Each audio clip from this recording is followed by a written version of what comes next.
Wabarakatuh. Alhamdulillahi rabbil alamin. Wassalatu wassalamu ala rasulil amin, al-mab'uts rahmatul alamin, wa ala alihi wa sahbihi wa man sara ala nahjihi wa tabi'a sunnati ila yaumiddin, amma ba'd. Mari kita lanjutkan tadi apa? Syarat-syarat sahnya salat. Yang pertama apa tadi? Masuk waktu. Yang kedua, suci dari dua hadas, hadas besar dan hadas kecil. Yang ketiga, suci pakaian, badan dan juga tempat. Yang keempat apa? Menutup aurat. Kelima, apa terakhir tadi? Menghadap kiblat. Dan di sini yang terakhir dari syarat-syarat sahnya salat adalah yang keenam adalah an-niyat. An-niyah. Niat bahasa kitanya, ya.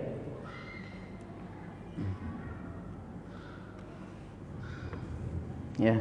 Jadi kalau kita lihat pendapat para ulama bahwa niat ini ada di antara ulama, bahkan jumhur mengatakan bahwa apa? Niat ini adalah apa? Rukun salat. Ya. Dan sebagian ulama mengatakan bahwa apa? Bahwa niat adalah syarat sahnya salat. Ya. Berarti kalau misalkan niat ini adalah rukun salat, berarti apa? Menganggap bahwa niat adalah apa? Bagian dari salat. Paham sering ya? Kalau yang mengatakan bahwa niat ini adalah syarat sahnya salat, berarti apa? Menganggap bahwa niat adalah apa?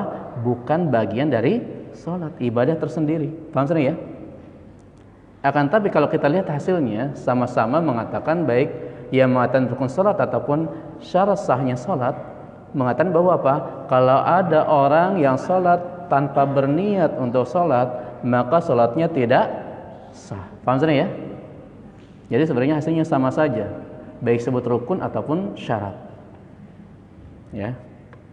An-niyat itu apa? Wa hiya ayyan was-salah allati qama ilaiha wa yu'ayyinuha biqalbihi. Yaitu apa niat? Yaitu seorang berniat untuk salat yang mana dia melaksanakan salat tersebut wa yu'ayyinu biqalbi, dan dia ta'yin, dia jelaskan salatnya salat apa. Maksudnya apa ta'yin ini? Kalau misalkan dia mau salat zuhur, ya dia ta'yin salat zuhur itu di mana? Dalam hatinya dia mau salat zuhur. Ya. Kalau mau salat asar apa? Apa? Dia ta'yin. Ya, dia perjelas dalam hatinya itu apa? Dia mau salat asar dan seterusnya. Ya. Yaitu membedakan salat satu dan salat yang lainnya adalah apa? Niatnya. Ya. Atau misalkan dia mau salat sunnah, yaitu apa? Dia niatkan untuk salat sunnah. Di mana? Di dalam hatinya. Ya. Wala yushra' at-talaffuz fiha. Wala yushra' at-talaffuz biha. Tidak disyariatkan melafazkannya. Ya. Jadi niat ini apa? Tidak disyariatkan melafazkan niat. Kenapa? Karena tempat niat adalah di dalam hati. Ya. Ya. Jadi iya, semua ibadah itu apa? Nah, harus ada niatnya. Akan tapi apa? Niat itu di dalam hati, bukan untuk dilafazkan. Ya. Ya. Ya. Jadi kalau ada pendapat yang mengatakan bahwa iya, ada pendapat di antara ulama yang melafazkan niat, betul. Perhatikan, pendapat ulama itu bukan hujjah. Bahkan perkataan ulama membutuhkan hujjah, itu apa? Membutuhkan dalil. Paham sini ya? Jadi kalau ada perkataan ulama, apalagi perkataan saya, yang menyelisihi dalil, baik dari qala Allah dan juga qala Rasul, maka kita tinggalkan. Ya, sebagaimana perkataan Nabi SAW, Bapak, wa khairul hadi hadi Muhammadin. Sebaik-baik petunjuk adalah petunjuk Nabi SAW. Dan juga perkataan para ulama, apalagi khususnya adalah ulama imam yang 4 ini. Imam siapa? Imam Malik, Imam Abu Hanifah, Imam Syafi'i, Imam Ahmad yaitu Imam Hambali. Ya, mereka sama. Mengatakan apa? kalau perkataannya melisihi qala Allah dan qala Rasulullah, itu tinggalkan. Yaitu perkataan Imam Syafi'i apalagi sangat banyak sekali. Ya. Yaitu perkataan ulama membutuhkan kepada dalil. Kalau ada perkataan ulama yang jelas-jelas bertentangan dengan dalil, bertentangan dengan petunjuk Nabi sallallahu alaihi wasallam, maka kita tinggalkan pendapatnya dan kita hormati ulamanya. Karena mereka adalah ulama, iya. Ulama itu bukan berarti mereka benar semua, tidak. Ya, akan tapi mereka adalah orang-orang yang berilmu, iya. Ya. Ustaz, ulama aja salah, apalagi ustaz. Betul. Itu berkatanya betul, iya. Ya, benar. Maka standarisasi kita melihat kebenaran adalah apa? Qala Allah, qala Rasul, dan pemahaman siapa? Para sahabat. Ini standar kita. Ya, udah jelas standarisasi kita dalam memahami kebenaran. Bukan perkataan fulan dan alan. Ya.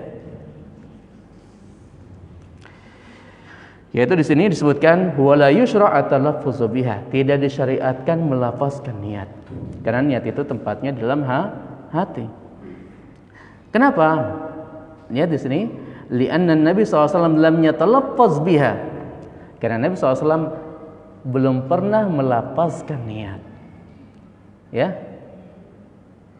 Jadi Nabi SAW belum pernah melafazkan niat. Ya. Wa inna ma kana idza qama ila shalah qala Allahu akbar. Yaitu Nabi SAW ketika mau salat, dia langsung mengucapkan apa? Allahu akbar. Tidak mengucapkan niat dulu, tidak. Ya.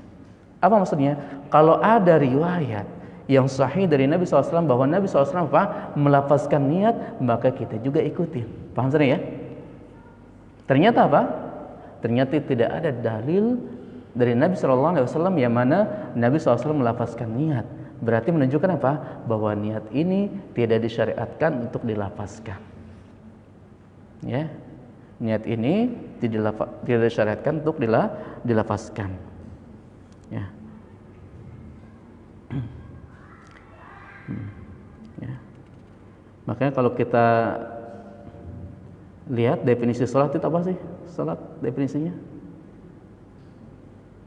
Perkataan-perkataan, perbuatan-perbuatan, yaitu al-aqwal wal af'al muftatahatun bit takbir wa mukhtatabatun bit taslim. Ya, yaitu perkataan-perkataan, perbuatan-perbuatan yang dimulai dengan takbir. Apa maksudnya? Berarti tidak ada melafazkan niat. Ya, dimulai dengan takbir. Paham sudah ya? Dan diakhiri dengan salam. Yaitu tadi kenapa tidak disyaratkan dilafazkan niat tersebut? Yang pertama li'anna Nabi sallallahu alaihi wasallam lam yatalaffaz biha. Karena Nabi SAW tidak pernah melafazkan niat. Wa inna ma kana idza qama ila sholati faqala Allahu akbar. Yaitu Nabi SAW ketika mulai salat, Nabi mulainya langsung Allahu akbar wa lam yaqul syai'an qablaha, dan tidak menyebutkan perkataan apapun sebelumnya. Ya. Wala talaffadha bin niyati albattah, dan Nabi SAW tidak menyebutkan niat, ya, tidak melafazkan niat sedikit pun. Wala qala usalli lillah salata kadza mustaqbil qiblah arba rakaat imaman aw ma'muman, dan seterusnya. Ya, ini itu lafaz-lafaz niat yang mungkin kita sudah menghafalnya di waktu kecil, ya kan? Ini tidak pernah diajarkan oleh Nabi sallallahu alaihi wasallam. Nabi SAW tidak pernah mengucapkannya. Ya. Nah, bahkan di sini disebutkan wa hadza asyru bid'ah lam yanqul anhu ahadun qat bi isnadin sahih wala dha'if wala musnad wala mursal. Ya. Bahkan di sini disebutkan ini adalah apa? 10 bid'ah, yaitu apa? Ya. Yaitu bid'ah dalam masalah niat ini. Ya. Lam yanqul anhu ahadun qat bi isnadin sahih wala dha'if wala musnad wala mursal. Tidak dinukil sedikit pun, ya, tidak dinukil seorang pun atau tidak menukil seorang pun tentang niat, melafazkan niat ini, baik dengan sanad yang sahih enggak ada, sanad yang dhaif enggak ada, ya, ataupun apa? Perkataan yang mursal enggak ada. Apa sih mursal? Yaitu perkataan, ya, yang diasal pada Nabi SAW tanpa melewati sahabat, ya. Yaitu enggak ada. Baik hadis yang dhaif, bahasanya baik hadis yang dhaif atau hadis yang sahih enggak ada. Ya. Dalilnya bahwa Nabi SAW mengucapkan niat ini. Ya. Wala an ahad min ashabihi wala stahsanu ahad min tabi'in wal aimmatul arba'ah. Dan perkataan niat ini tidak ada seorang pun dari sahabat yang melakukannya. Seorang tabi'in tidak ada yang mengatakan bahwa dia itu adalah perkataan yang baik dan seterusnya. Ya. Ya, maka niat ini adalah jelas bahwa ini adalah perkataan atau amalan hati, bukan amalan perkataan atau bukan hal yang diucapkan, ya. Mungkin kita cuma sampai sini, ya. Jadi kalau kita ulangi pembahasan kita sekarang ini adalah apa? Yaitu syarat-syarat sahnya salat. Tadi ada berapa? Ada 6. Yang pertama adalah masuk waktu salat. Yang kedua adalah suci suci dari hadas kecil, hadas besar. Yang ketiga suci tempat, pakaian dan juga suci tempat, pakaian dan juga badan, ya. Yang keempat adalah menutup aurat. Yang kelima menghadap kiblat dan yang keenam adalah niat. Siapa yang sholat tidak melakukan salah satu dari hal ini, tidak melakukan salah satu dari syarat-syarat disebutkan ini, maka sholatnya tidak sah. Kecuali tadi. Apa kecuali? Bukan. Seorang sholat ya kan tanpa wudu, maka sholatnya tidak sah. Apa kecuali tadi apa? Kecuali tadi ada 2 hal. Apa? Yaitu ketika apa? Pakaiannya terkena najis dan dia lupa, ya kan? Setelah sholatnya dia tahu bahwa itu adalah najis, maka apa? Maka sholatnya sah. Paham sudah ya? Dan yang kedua apa? Kecuali yang kedua, menghadap kiblat, ya kan? Ketika seorang tidak tahu menghadap kiblat seperti apa tadi, cuaca yang mendung dan dia dalam keadaan safar, nggak tahu arah kiblat mana, lalu dia sholat, ya sesuai dengan persangkaan dia yakini bahwa kiblat itu menghadap sana misalkan, ya. Ternyata ketika matahari muncul, wah dia tahu bahwa itu adalah timur, salah. Maka sholatnya sah. Paham sini ya? Kecuali dalam keadaan 2 hal ini. Kenapa? Karena ada dalilnya. Paham sini ya? Itu secara singkatnya. Ya, kita cukup sampai di sini. Ada pertanyaan? Ya, silakan.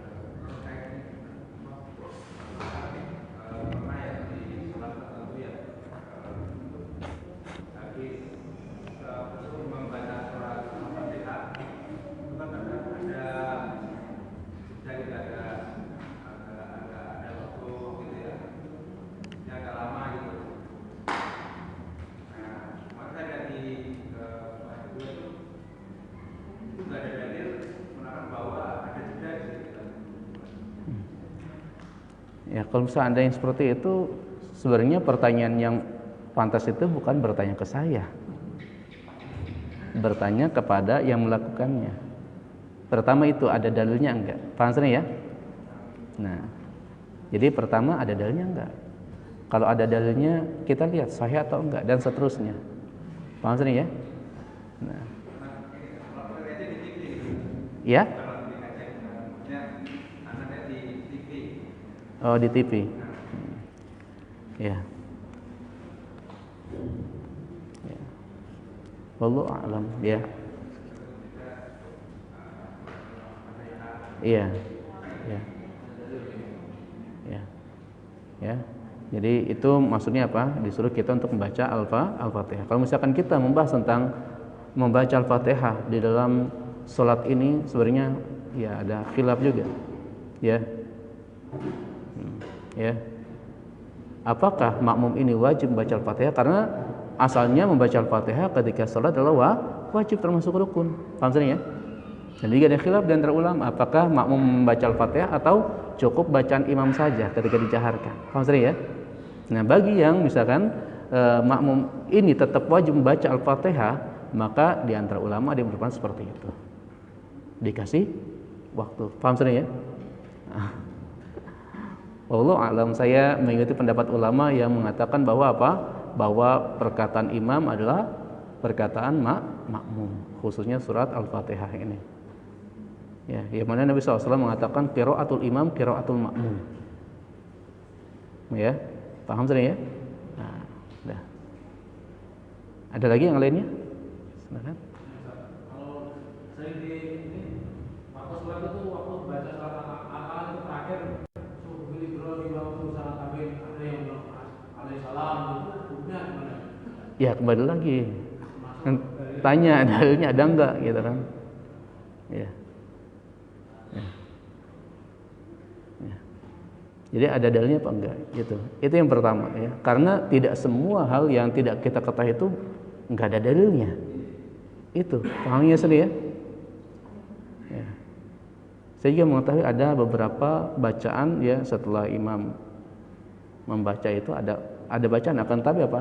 Saya lupa dan juga harus kita lihat juga sahih dhaifnya dan seterusnya, ya kan? Nah, harus dilihat. Ya. Ya. Pertanyaan kedua, wallahu a'lam. Saya jawab. Yang ketiga, silakan.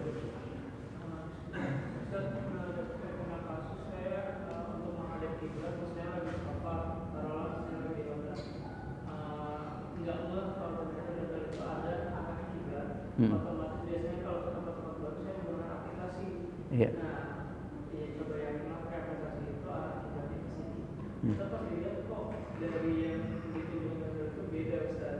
Itu apakah kita seharusnya menolak atau yakin saja sebenarnya sebelumnya kan? Tadi kan sudah sebutkan, ya kan? Jadi kalau misalnya kita sholat, kita yakinnya, kita nggak tahu, ya kan arah kiblat kemana? Ada yang ngasih tahu ke sana. Kita yakinnya ke sana. Ke sana kan menghadap timur, ya kan? Maka kita sholat, setelah selesai sholat dan kita tahu, wah ternyata itu salah. Yang benar apa? Di sana tuh menghadap kiblat itu menghadap barat. Maka apa? Sholatnya sah tadi. Kan tadi sudah sampaikan, ya kan? Sholatnya adalah sah. Karena kita yakini bahwa itu adalah kiblat dan kita nggak tahu. Ya. Allahu a'lam. Ya. Yang lainnya silakan. Ya, silakan.